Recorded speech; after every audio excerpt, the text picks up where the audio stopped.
Oh. Yeah, Homer led the league in tackles with 85. The deep ball for Darius Prince, and Philadelphia's on the board first.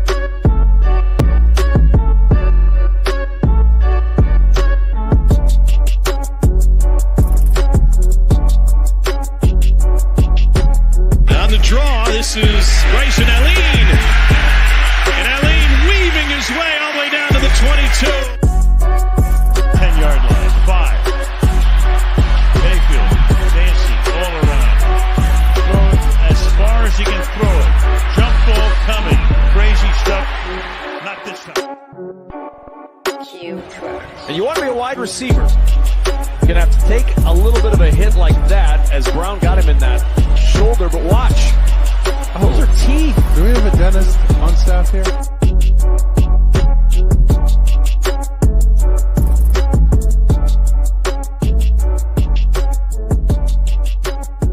Good morning. We're back for another episode of Around the Indoor Football World. As always, I am joined by my trusty co-host, Krish Vyas. Krish, how are you doing this morning, man? I'm doing good, excited for game day, but yeah, ready to go. Absolutely. Bunch of great games coming up today. A couple great games last night, although I didn't catch the end of either of them because I passed out way early, I'm not going to lie. But we got a couple great guests today that will be coming on. Sorry about the late start here. Was waiting on somebody to show up for the AIF, but it looks like they've slept a little bit late today, so we'll catch them next week or down the line. But we're going to go ahead and touch on a couple topics from the AIF, and then we'll roll into the NAL when our NAL guest shows up. Krish, any thoughts real quick over the last couple weeks about the AIF? Not involving the Cedar Rapids situation? I think, the AIF is in a good place, right? Like all their teams they have 4 teams now. They're all solid. So I think that's how you want to build a league, around solid teams. And if you have 4 this year, next year you can try to get to 7. The year after you can try to get to 10. So just like building blocks each year. And I think they're going to achieve that, eventually. And I think the competitive balance, it's starting to get there. It's taking a little time because Columbus is just far and away the best team in the league. And then, they seem to be the best team in every league they're in. But it's because of their size, right? And one thing I noticed about Harrisburg is their size on their D-line is the most comparable to Columbus. Hence why they only lost to Columbus by a touchdown the second time they played them. So you start to notice those little details. Hopefully it'll close more next year. But Definitely. I mean, that's a good point. One thing I wanted to ask your opinion about, and you may not have one to be completely honest on this, but this sponsor that they announced for the championship game, Hard AF Seltzer, which is a veteran-owned seltzer company. Obviously, this is a alcoholic beverage, given the Hard AF. But I thought this was kind of a good partnership for the league, and ultimately just another way for them to continue to grow their footprint. Did you have any thoughts about this one? yeah, anytime you get a sponsorship from a company who's nationwide, I think it puts your league on the map, like you said. And the AIF is trying to grow a national footprint. That's why it's called the American Indoor Football League, right? They're trying to grow in America and trying to grow their brand. And I think partnering with a company like this, who you talk about the veterans and talk about what the company stands for, it models what the league is trying to do long term. So. No, I definitely agree. And I think, as we often talk about at the indoor football level, it's very important to get any and all sponsors that are going to help uplift your brand. And in this case, it sounds like this is a great sponsorship. I mean, I'm not much of a drinker, but, plenty of football fans are. So I'm sure there's going to be, a handful of people out there that are excited about this partnership for, reasons outside of the football aspects. But it's always nice to see these leagues partnering with new brands and brands that are up and coming to try and, again, further their partnerships and continue to grow on both sides of that tree. But, any more thoughts on that or, or any other recent topics on the AIF you wanted to talk about? I think expansion next year. I'm excited to see what cities they look at. I've heard a lot of rumblings on certain cities. Nothing like to be able to confirm, but I think when you look at what the league is trying to do, the way they're trying to vet their owners, the way the new CEO Brandon Acard, I think he's doing a great job. I think once he builds the league to the direction they want to build the league in, I really support the vision of the AIF, and I think the AIF had the potential to do great things in the future. But it's about building. For example, on June 1st, Harrisburg is having Christian Hackenberg and Tracy McSorley at their game. Signing autographs. They've had Jacoby Jones earlier in the season. They've had all these big names locally come out. I think one game they had Terrell Suggs, I'm pretty sure, at one of the games. So, that's going to only make fans want to go even more, and it's only going to build the brand. Plus, they've sold, even before the season, before they announced all those, they sold 600 season tickets, I think, something like that. So, it shows they're definitely interested in those smaller markets. And I think that the AIF's model is, build in those smaller markets because, like the CIF basically, but the market might be more sustainable in the AIF. Yeah, I could see some of these markets being a little bit more sustainable. I mean, Harrisburg in particular, to me, sticks out because of the amount of players that you can get from the state of Pennsylvania.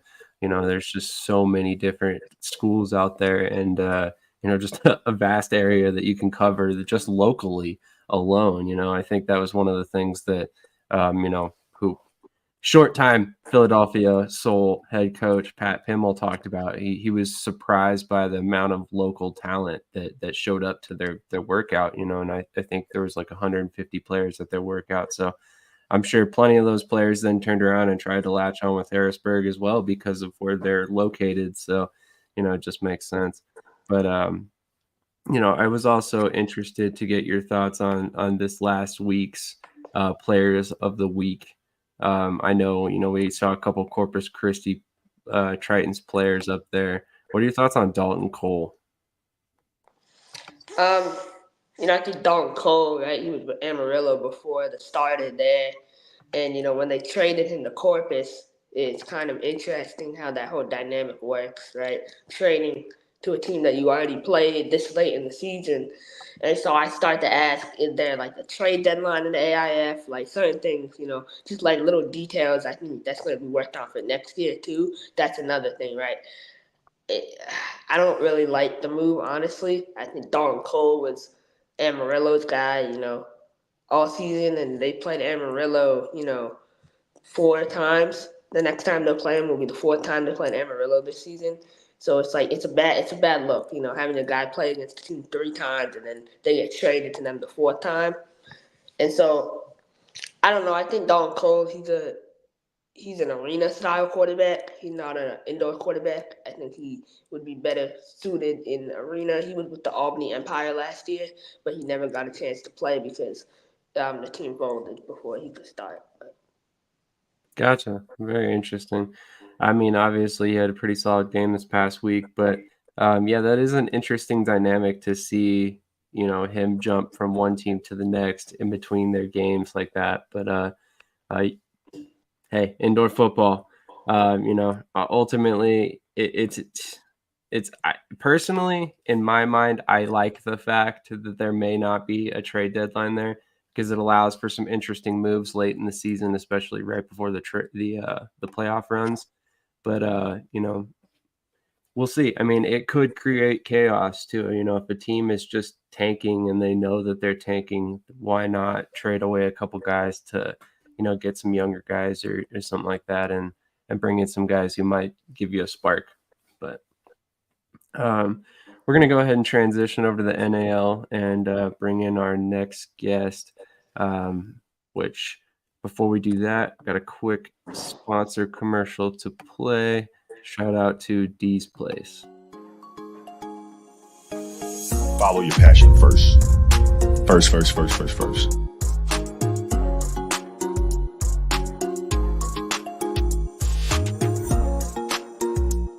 It's the most fun thing in the world. You get up in the morning excited about what you're doing. And you got to be really honest with yourself about it.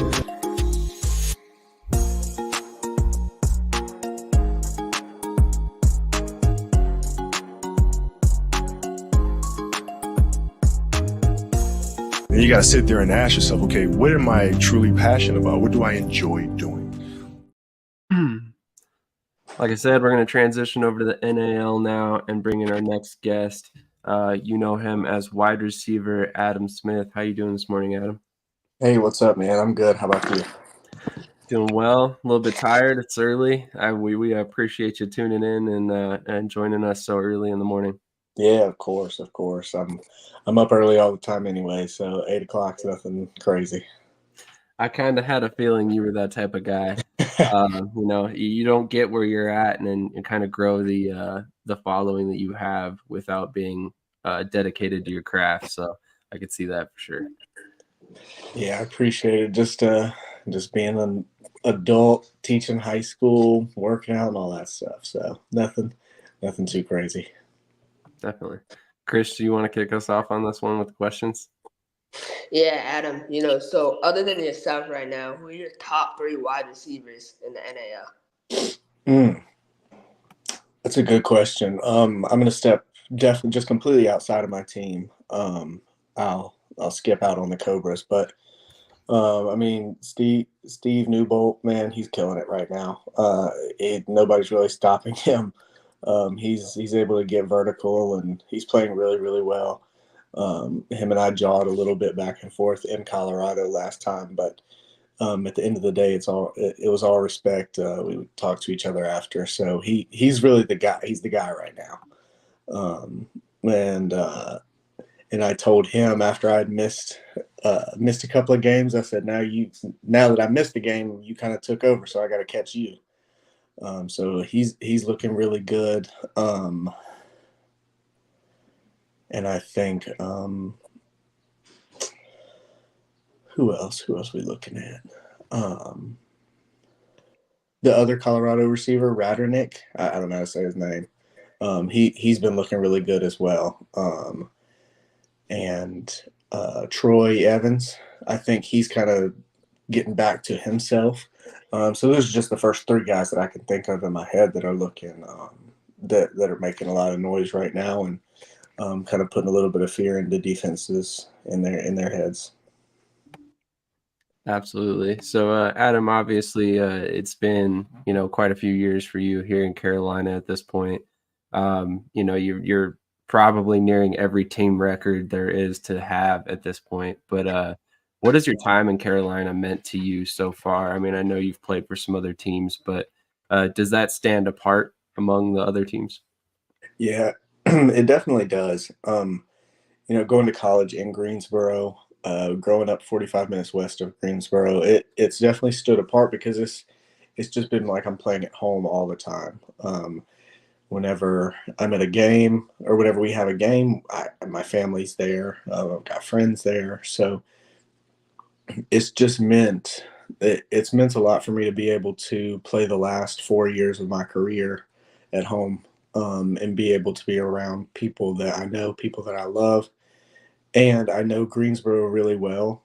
And the people that are around Carolina Cobra football are just good people that are good to be around, that support us really well. So it's meant a ton. I wouldn't want to have played the last few years anywhere else. I wouldn't want to play my last year with anybody else either. I kind of wanted to ask you, Guy Myers this season, right? Like rookie quarterback in indoor football. Last year you had Malik Henry. He set a bunch of records. What have been the biggest transition or the biggest growth point for Guy, you think, as quarterback? Yeah. It's Guy. The odds have been stuck up against Guy because, I mean, he's been popping in and out from outdoor to arena to outdoor to indoor, and it's just like that doesn't play in his favor, switching styles so often. And especially, last year playing arena, when we had Malik, Guy was guy was able to do some stuff at practice, but he never really got those game reps. But I think the biggest thing for him was luckily the indoor switch plays to his favor because guy's really mobile. He plays better in the shotgun, which is what most indoor teams do. So I think our indoor switch has helped him. Now, if we were playing arena style, I think that no team is close to us. I think that Guy is the leading quarterback in the league, but that's another topic. But what I think has been most difficult, I guess the biggest hurdle for Guy is, I don't know. I mean, I guess what everybody might say is timing, but I think that is all rookie quarterbacks. The biggest hurdle to get past in the indoor or arena game is just timing because everything is faster. You have to trust things earlier and quicker. But with that being said, he's getting the ball out. He is protecting the football. We're not turning the ball over that much. And he is reading what he needs to read. He knows what he's looking at before every play. He has the freedom to change plays. He has the freedom to audible. I mean, he's got a lot of freedom to do whatever we need to do to succeed, and he's made a lot of good calls when he takes that option. Kind of an off the wall question here, but I mean, you've literally done about everything you can do on a football field. I mean, thrown passes, caught passes, intercepted passes, run the ball, return kicks. I guess my next question for you would be, when are we going to see you kick some field goals? Never. So I don't know. In 22, 21, 21, I don't know, one of those years a while back, TC broke his hand and I did kick. Coach Rez texted me and he was like, "Hey, can you kick?" And I was like, I mean, yeah, sure. So we were playing Jacksonville that next day with Coach Fuller and everything. That's when Fuller was their head coach. And so I kicked off that week and actually have the longest onside kick recovered in NAL history. It was like a 48-yard onside kick because I just kicked like a squib kick and it bounced all to hell and back, and we recovered it. So I have kicked. I will never kick a field goal because it's way too difficult. I did ask TC. I was like, "What are the odds you think I could hit an extra point?" He said, "Honestly, like 15%, maybe." I was like, "Okay, that's fair." So hopefully you never see me kick any sort of extra point, field goal, because that probably means we're in a bad spot.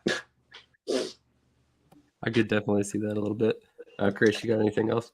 Yeah, so, I mean, this year the wide receiving core as a whole has taken a lot of hits, right? Kendrick has left, Milton has left, Julius has been hurt, AC's been on IR. How have you, as a veteran, been able to, establish chemistry with so many changes? Yeah. We're lucky because we've had multiple vets in the room. So with guys being in and out, even me being in and out for a couple of weeks, and my presence, being weird because of my career, we communicate a lot.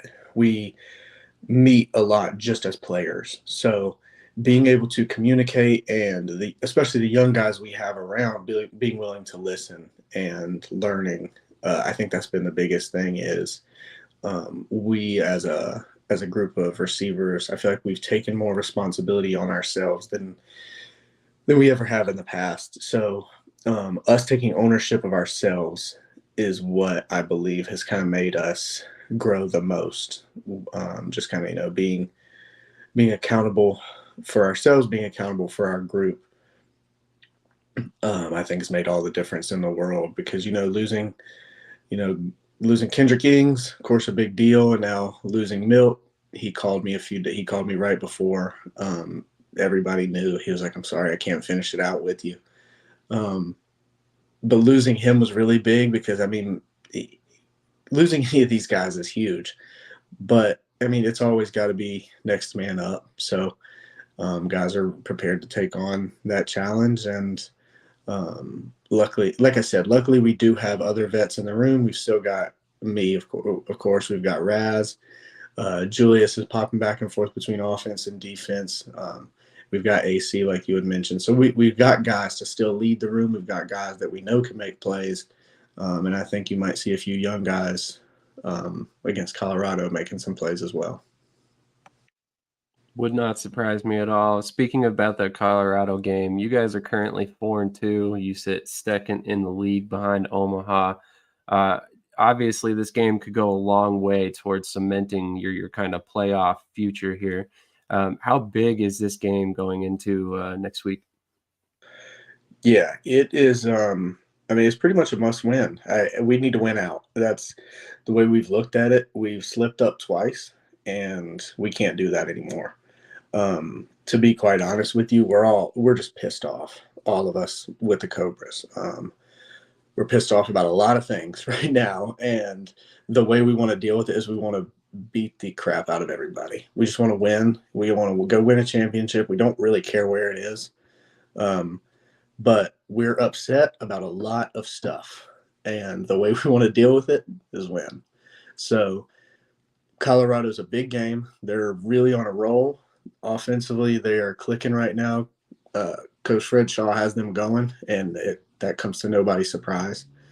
I know that they've also had crap going on. I mean, a lot of us in the league have some crap going on, but they're fighting through it and they're producing. So they're a scary team. They're a scary team just like Shaw had San Antonio being a scary team the last 2 years. So it's a must win. We have to beat them. They're a team you don't want to be playing at this time of the year, but what I think people are going to realize pretty quickly is we're a team you don't want to see either. So we are eager, pissed off, and confident.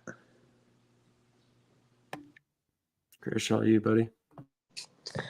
No, Adam, I wanted to ask you, this offseason I've noticed your versatility as a pure route runner, I feel like has improved exponentially, in my opinion.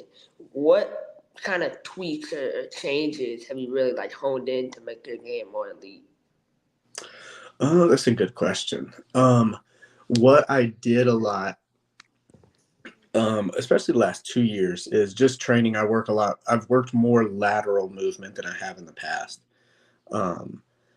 Because man, my body's getting old. So my movement doesn't feel the same as it used to, like in college and fresh out of college. So just working on being able to move laterally, and in the off season training outdoor routes a little more. So arena routes in the past few years, it's not really, you're not really running precise routes, but coming to indoor where the style is more like an outdoor game, training those outdoor routes kind of helped out a little bit to where I'm more used to those concepts, the cuts, things like that. And because we were going into indoor, Guy and I didn't really know what our offense was going to be like. Coach Negron was still kind of constructing things for a lot of the off season. So in the off season, Guy and I were just trying stuff. We were thinking about what would work against certain new coverages that we would see. We were thinking about concepts and where the break point would be. So, we just tried a bunch of stuff, and I think that really helped because it put us in a lot of scenarios that we've been in this season where it's like, oh, if this happens, we just got to tweak this in the moment. And there have been multiple touchdowns and big plays that we've connected on that have just been kind of just a little connection thing where luckily Guy and I have been training for the last 2.5 years together. So we kind of know each other pretty well now. But so I would say those are some of the bigger things that have helped me just as a receiver and getting my routes to be a little bit better. I can always be better though. So we'll see how I get treated these next 3 games, and just similar to our team as a whole, I'm pretty pissed off right now, and I'd like to see a DB stop me in the next. Or I shouldn't say that. I'd like to see a DB try to stop me in the next 4 weeks rather. All right, laying down the gauntlet there a little bit. I like it. you speak to being pissed off, and I think that's kind of a sentiment all of us can echo as far as, seeing how things have unfolded for everybody. But looking forward a little bit in your schedule, you guys have Omaha coming up right there at the end of the season, potentially as, standing as the last chance to make sure Omaha doesn't go undefeated for 2 straight years in 2 different leagues. Yeah. When you look at that game in particular, do you see anything about Omaha that could be exploited to beat them long term? Of course. No, I mean, none of these teams in our league are flawless, and nobody is immune to losing a football game. But they're really well rounded. They don't really make a lot of mistakes on offense. And they are pretty in tune with what they do on defense. They do what they do really well. They try to make other teams make mistakes. So I think what we need to be able to take advantage of at the end of the day is I hesitate to say some of the things I want to say, but at the end of the day, we just got to be better. Like, we've got to execute. Of course, we can't turn the ball over. We need to force like 1 or 2 turnovers. But we've got to be better than them. And of course, every football player in the world, you should think you're better than the next. And if you don't, then I think you've got a problem. But we need to take our individual players that are better than what I believe to be anybody else in the league, and you have to be that guy. You have to be better. So at the end, whatever week that is of the season, but last week of the season, and then possibly the championship, it's going to be evenly matched. It's going to be a hard-fought game. It's going to be difficult. It's going to be close. But when at that part of the season, last few weeks, playoffs, championship, things like that, the guys who are better need to just step up and make the plays. And that's something that the Cobras didn't do in the last 2 championship years, or 2 championship games, excuse me. So we just got to step up and be better.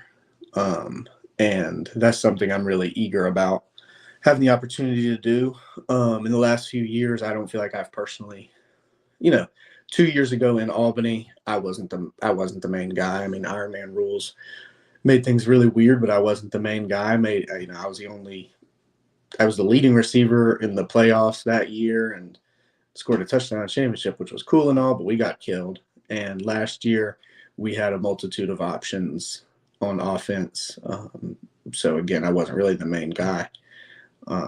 So I'm looking forward to down the stretch being able to be one of those difference makers that I've wanted to be in the past, and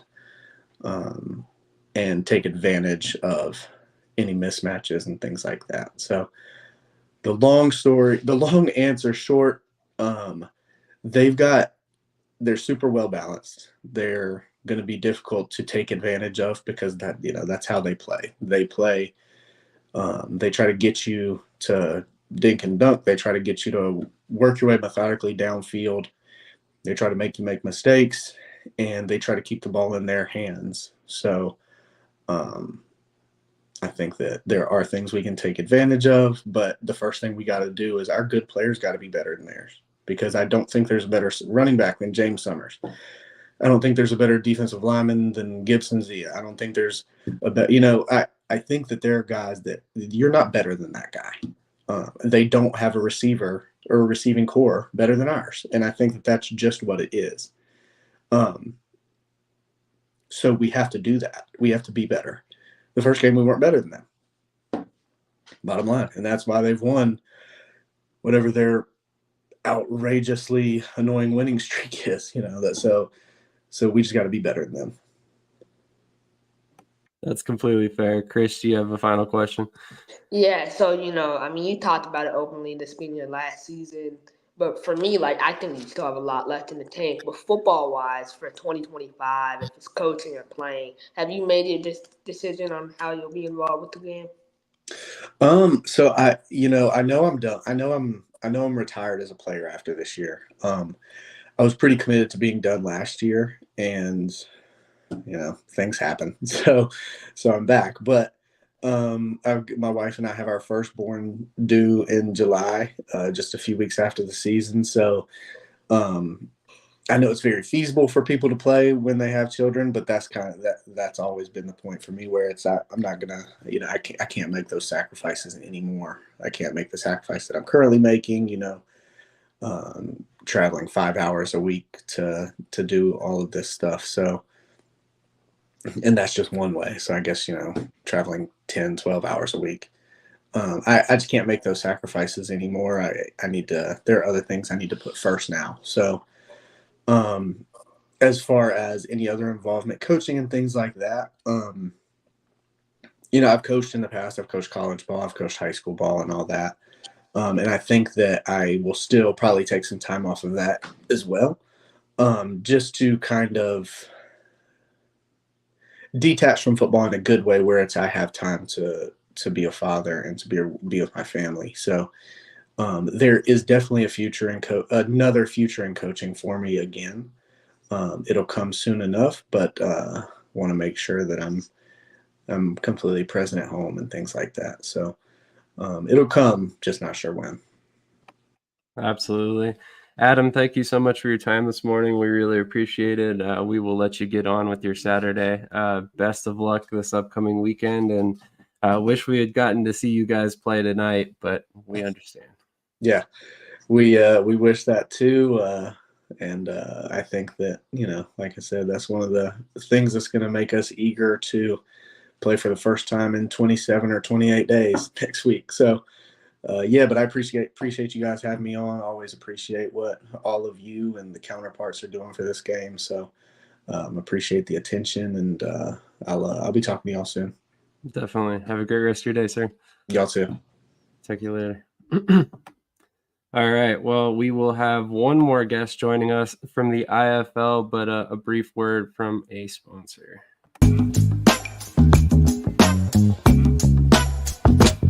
I'm just being myself, cool as can be. When I'm being myself, you wish you were me.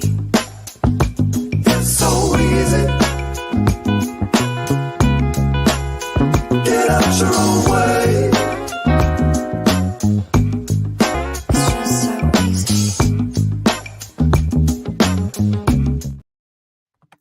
All right, we are joined by the Director of Player Personnel for the Quad City Steamwheelers, Mr. Omar Saulters. How are you doing this morning? I am doing well. I am just exhausted. I can only imagine. Great win last night. You guys made it 2 in a row. How are you feeling this morning after that? My blood pressure is high, but a win is a win at the end of the day.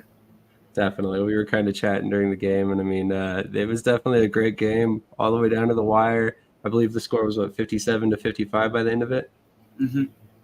So definitely interesting to see how it all kind of turned out for you guys. But, I kind of wanted to begin with a very simple question. I mean, I have a good idea what you might do for, Quad City, but for people who are watching, what exactly are your duties for Quad City as a Director of Player Personnel?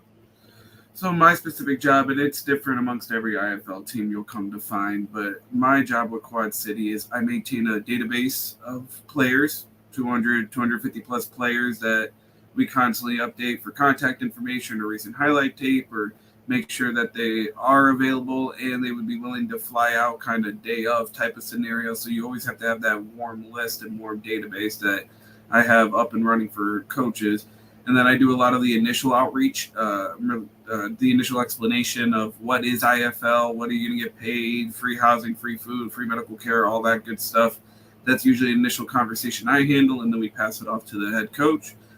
And then I help some of the background in terms of analytics, like I do some of the grading report for game day usage and assist in some of the other scouting reports against other teams.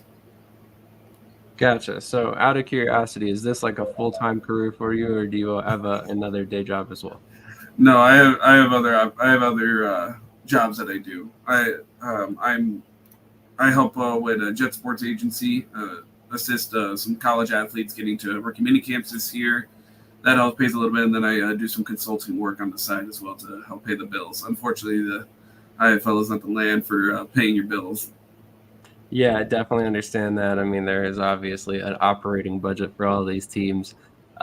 So I'm kind of curious, and if you don't want to answer this one, I completely understand. But can you speak on any of the kind of the diamond in the rough type players that you've been able to find during your time with Quad City?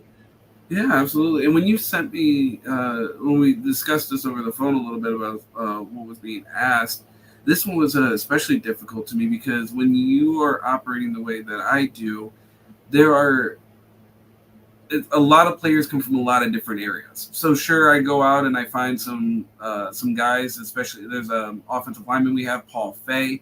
He just so happened to be an offensive lineman of mine when I played high school football, and I just monitored his career when he went over to Wheaton College, and he had a wonderful career. So I was very much on top of him when he was graduating college this year to come join us. But then you just saw our wonderful kicker, Kyle Kaplan, kick couple field goals in the fourth quarter, one as a walk-off field goal to win it, and he came from the recommendation of one of our players. So you see players come from all sorts of avenues, from recommendations from other players, from collegiate showcases that I've attended, to old former players of our coaching staff. Our coaches have been around for a long time, so there's lots of players that have played under them.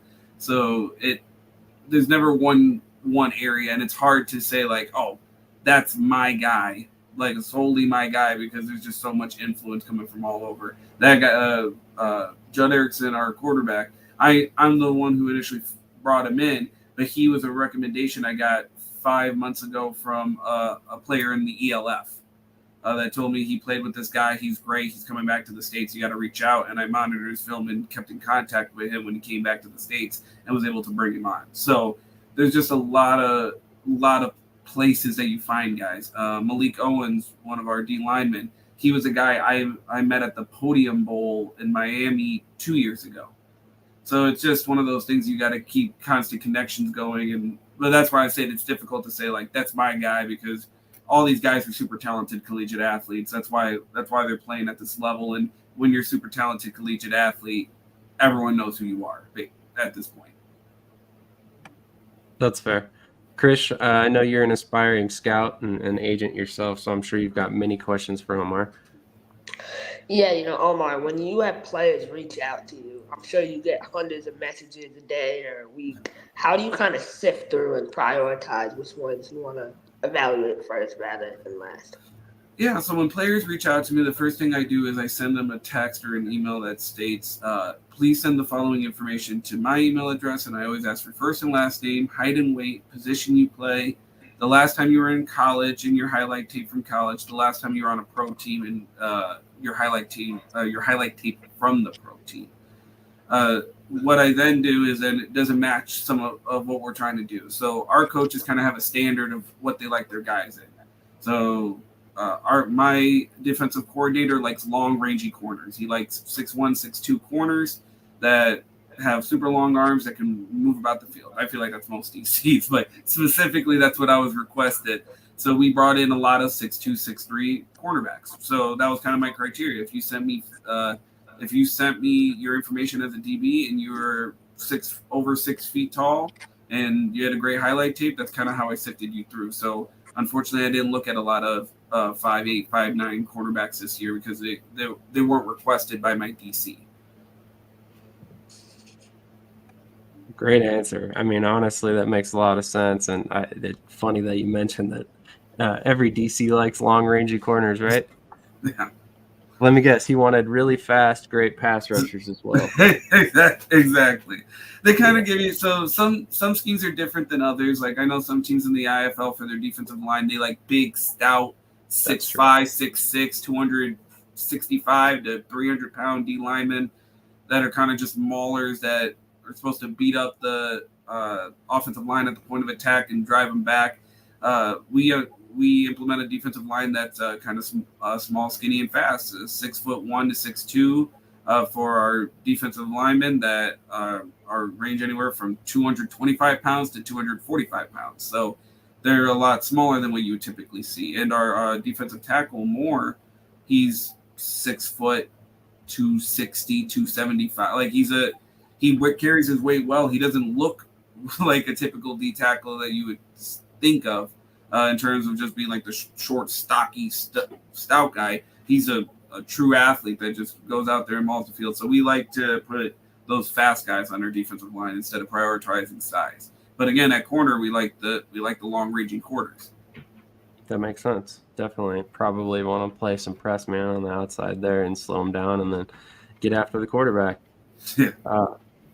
So kind of curious. I mean, obviously, you guys made a rather large transition at quarterback this season, walking away from E.J. Hilliard. Can you speak on what went into that decision at all, or is that something that you'd rather play close to the vest? Oh, I wish I could speak on that better than I know. From my understanding, EJ and Coach Ross had a conversation at the end of last off season, and it was kind of like a mutually agreed decision that they would try. They wouldn't work together and see what different opportunities lie for both of them. So I don't know what got into the specifics. I don't know specifically why. I don't know how many conversations they had or anything like that. I just know they kind of had a conversation, kind of had a mutual agreement of we should work with other people. Gotcha. So typical exit interview and just decided to mutually part ways. Yeah. When you were out there scouting quarterbacks this offseason, were there any traits individually that you were asked to look for? Yes, the first thing that my head coach loves is, are they smart? How quickly can they pick up the playbook? And not just pick up the playbook, but master the playbook. Guys that ask questions, hey, on this dig route, could we actually run it at 7.5 instead of 9? Because like he wants guys that are cerebral, that are tacticians, and also just what's the best way to word it? Guys that you want to have a beer with, like guys that are going to be truly favorites in those lockers that everyone's going to love, because you need them to rally behind a quarterback, especially this year since we had so many new young quarterbacks join us for training camp and then the season. It's been fun watching that growth and development. But yes, the intelligence is one. Of course, you want a quarterback that can dot it up. In this league, if you have a quarterback that can really throw a nice tight spiral to a specific location, you can win a lot of football games. So those are the top two. And then it doesn't hurt to have a little bit of wheels. You see some quarterbacks in the IFL, that's what they live off of. We use it kind of as a complementary piece. Like if you don't see what you see, get out of there. And it's been fun watching our quarterbacks who typically were not like the big running quarterbacks out of college. They were much more pocket passer types, but now they're having fun running around. So that's been great to see. Definitely. I've been, a particular fan of Mike Irwin. He was a guy that I spoke to this offseason and kind of gave him some advice, and ironically did not give him your contact information, which is just hilarious that he still ended up with you guys. But I kind of saw that in his game this offseason, and I thought he would be a good IFL quarterback, and so far you guys have proven me correct. So yeah. I'd definitely like to see him finding success in the league. He seems like a good dude. So real quick before we get you out of here, you guys are 2-0, or not 2-0, sorry. You've won 2 straight now, 3 in the last 5. How have you guys managed to keep, and how has the coaching staff managed to keep guys invested? I know there was kind of a tough stretch there. For a minute, you guys had struggled through some games, and now you're back to 500, and you're sitting in the 4th seed technically in the West or the East right now. No, that's a great question. First, this Quad City Steamwheelers are very unique in the sense, and this is one of the few locker rooms where I felt it, where like a lot of people preach family. Quad City Steamwheelers acts as the players are family. You will find, I don't think you'll find another team that cuts as few players as we do. Coach Ross truly, truly believes in the training camp process. And even when cuts are being made or guys are being moved around, brought in for tryout situations, something like that, he usually pulls from his training camp roster the first, and then goes after like the street free agents, as you will, on the second. So it first is that family atmosphere. I don't think anyone's really given up, if that makes sense. Like even like you could see it when we played the Iowa Barnstormers at Iowa. We were down 28 at half, and then ended up losing by 2. I want to say. So it's just one of those specific games, I think, has taught us a lot about ourselves because we, as a team, these guys know that they can play better. They can play championship quality IFL football if they just all piece it together, because it's been the little stuff, maybe a bad snap, a pass interference when it was fourth down, those types of little plays that have kept some teams in games longer than they probably should have. Those are the little things that keep us coming back to the table, because we're always improving. Each and every week in practice, you see just the subtle improvements, and Mike's getting it a little bit better at quarterback. He's starting to see the field better. These receivers are starting to become a little more savvy with their routes. The D-line's figuring out a new pass rush technique. Just those little things is what keeping us back to the table. And then, of course, all these freaking close games that have been brutal to be a part of, I think keeps these guys energized and focused. And then a lot of it is reminding the guys of the sacrifice. Why are they there? It's together, good quality championship tape, so that way they can get out of here. The IFL was not made the IFL was made as a platform to get guys to the next level. And I think these guys that are putting some great tape on the field, they're like, holy crap, like I'm starting to feel some momentum here. Like maybe I can make it to the CFL, UFL. So I think that a combination of all of that is why these guys are energized and focused on finishing out the season and hopefully competing for a championship. Chris, you got anything? Yeah, final question here. When you look, after this game, and obviously you guys got the win, but what's one position group that you kind of want to improve on? So you're always looking. So it's a tough question because you're always looking for improvements across the team. I'll speak on this. We brought Kyle Kaplan, who's been a fantastic kicker for us all season. This past week, we brought in a kicker to compete against him. Not because we were like, this guy sucks and we need to find a new one. It was just like, let's see what's out there. Let's see if this iron sharpens iron deal, and see if we can put some. To me, bringing in guys for the tryouts, a win-win. Either you find a better player that's going to better serve your organization, or it might light a fire under the butt of whoever's in front of you. And I believe we truly saw that with Kyle Kaplan this past week and during the game. So there's not one position group. You're always looking for improvements.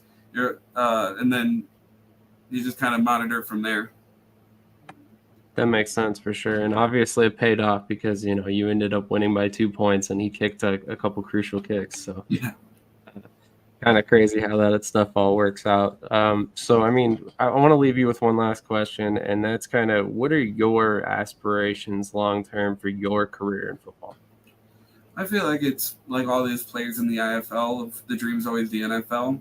Right now, I've been sending my application as many times as I can to NFL organizations for any scouting internships, player personnel assistant work, anything that gives me those opportunities at the next level. Of course, like I said, you're always just trying to improve. So CFL, UFL comes around and I can slide in, that'd be fantastic. If one day I can grab an internship with the NFL, that'd be even better. But I have the same aspirations as these players do, and I constantly tell them that. I wish I was them. I wish I had the opportunity to compete. I just have to do it in a different way. That makes sense. So, I'm curious, do you view a league like the European League of Football as an option, or is that something where it's kind of a lateral move in your eyes? No, European League of Football, man, they're doing some great work over there. They really are. The ELF, I love how the business operations is looking. I love the expansion into football. If the opportunity was right, ELF is a wonderful league to see a lot of growth. I've had friends join the league. You see guys like John Gruden signing on as football. I don't know what's the right word, consultants. So the ELF has some really, really good momentum. You've seen so many NFL teams going to play in Sao Paulo and in London and Mexico and all these wonderful places. So I wouldn't view it as a lateral move. It'd just be a different move, if that makes sense.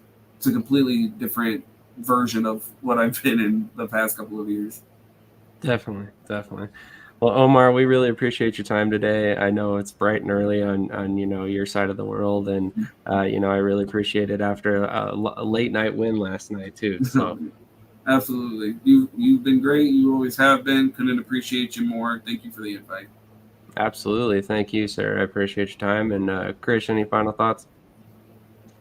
No, thank you for the time and best of luck going forward. Thank you. Appreciate you all. You do great Absolutely. work. Thank you. Have a great rest of your day, and we'll catch you later. All right, we'll do. All right, guys. So once again, that was Omar Saulters, Director of Player Personnel for the Quad City Steamwheelers. Obviously, Steamwheelers have won 3 of the last 5. They're getting some momentum here. It looks like they're definitely making a playoff push at the last second.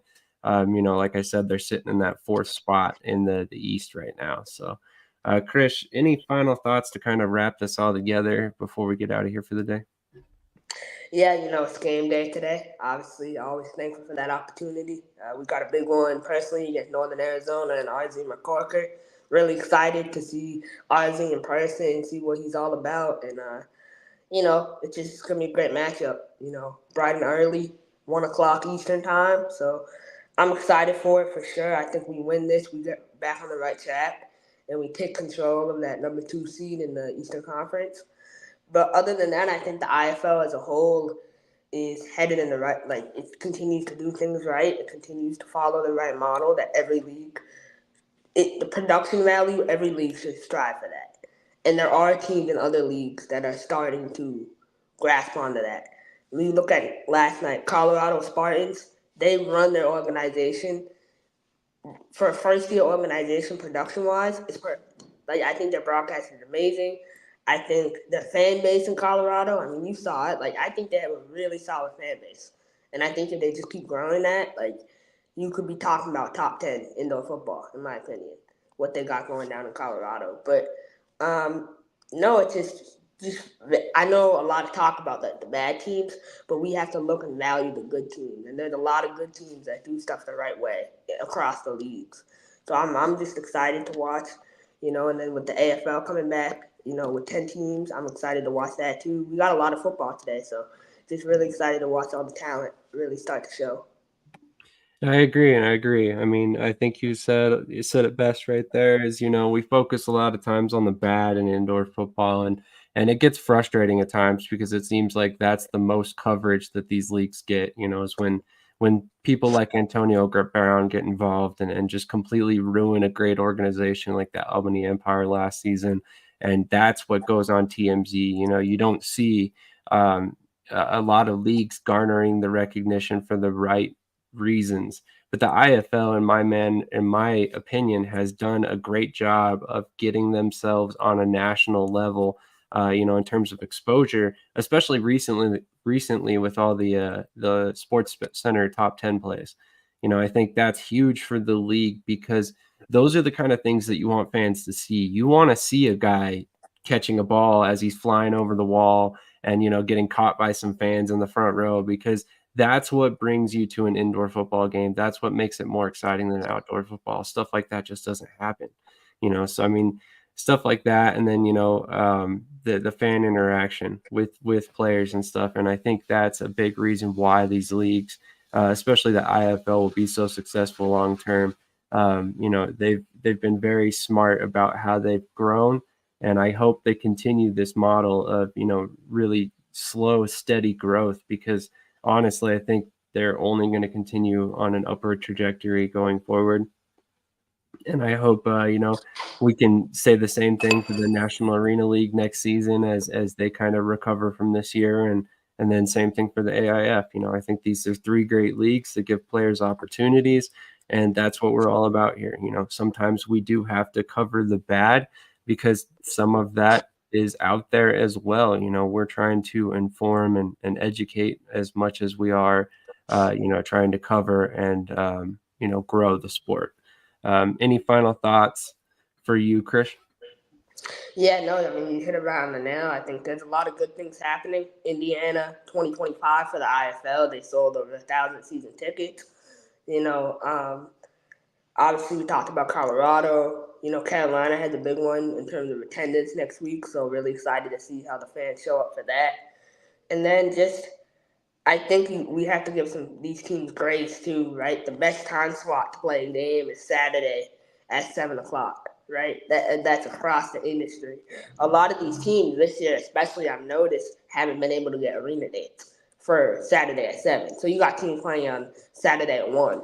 I'll be honest, playing today, Saturday at 1, with what we got going on here in Mass is a terrible time to play. But our arena is booked out because we have a concert tonight and tomorrow night, right? So we can only work around so much. And so these teams, it's either they don't have a game or they play the game. And so I commend these teams for going about playing the game. And even last night with Colorado, like Tony Thompson, right? Like putting on the helmet and the gear. At first, I was a little skeptical, but I grew to respect it because I'm like, you know what? He built this, right? He built this organization, and he should be able, as a former player, to enjoy one night out. And I think it just shows like there's people that are willing to sacrifice a lot of things to make it work and do it the right way. So,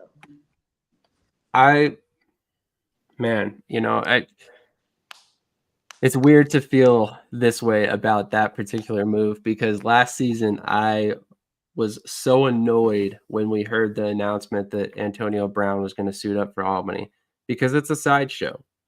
However, when you posted in our group chat that Tony was going to suit up for Colorado, there was no article about it. There was no fanfare about it. There was no interviews about it. Nobody talked about it.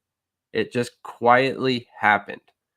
That is how, and in my mind, that situation should go if an owner is going to step foot and be a leader. It's not about calling attention to yourself. It's about doing whatever you can to make the team work. And I'm not saying that Tony Thompson is the best owner in the world. I'm sure he's got his flaws. Every owner does, to be clear. But I see the effort. I see him trying to do what is right, and maybe he is not, fulfilled everything for everybody that they had envisioned for themselves or whatever. But at the same time, I see him trying to make it work here.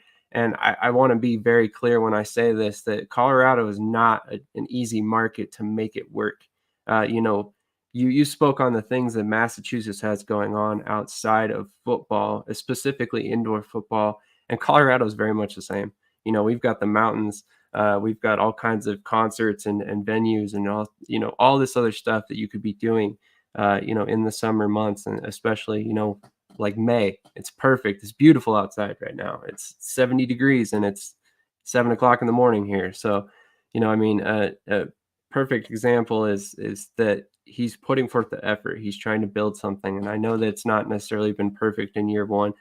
Every team has their issues. Obviously, Adam spoke on that every team is having their struggles right now. But like I said, I see the effort. I see him doing what it is necessary to make it work. So hopefully long term it gets better here, because I want to see the Spartans last long term. I want to see Colorado grow back into the football market it once was, that made me love arena football, way back in 2005. So kudos to him for doing what it took to make this game work and make sure his team suited up. And thank you for pointing that out, because I honestly had not caught that until you pointed it out. Yeah, no, I think it's just important to recognize like there's a lot of people in the industry that really sacrifice a lot of time and energy and don't just talk about it. They actually like go out and do it. I feel Coach Timberlake in Oklahoma is a great example of that. Like, you look at Idaho with Chris Reynolds, how he's trying to build the business side and he's also trying to build the football side, right? And it hasn't been easy for him, but there's people that are trying, like Coach Negron, and we talk to Coach Negron every week. We see like Coach Negron tries so hard to make it work, and he just needs the fans to like show up too, right?